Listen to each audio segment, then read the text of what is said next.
Okay, so here we are. This is Nashville, Indiana, and this video is just to let everybody know the reason you want to have builder's risk insurance when you're doing a makeover renovation project is because just in case the house burns down. So this client here, they were in middle of renovation, and man, they must have had electrical fire. That's what they're saying as far as the cause. And you can see they were digging in new foundations, but the whole thing basically burnt to the ground. So if the client did not have builder's risk coverage because they weren't living here and it was technically a construction project, they could have lost everything.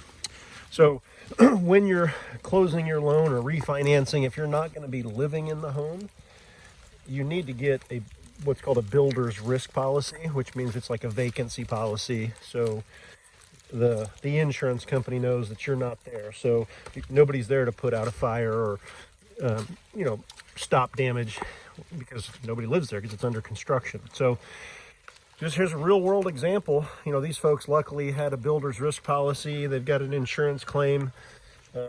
So it'll all get fixed. But if they didn't, it could have been really, really bad news. Obviously, no one was hurt, which is great, but this house is totally destroyed. So, long story short, lesson learned here. Oh, about fell over. Lesson learned, number one, be careful and make sure you're doing everything right on your construction site. And number two, make sure you have a builder's risk policy, because the last thing you want to happen is the house burns down and you have no insurance. Then you're starting all over with no money and your loan's still sitting there and there's no collateral. So anyways, take that one for what it's worth. It's good real world advice. Always have the proper insurance coverage during renovation.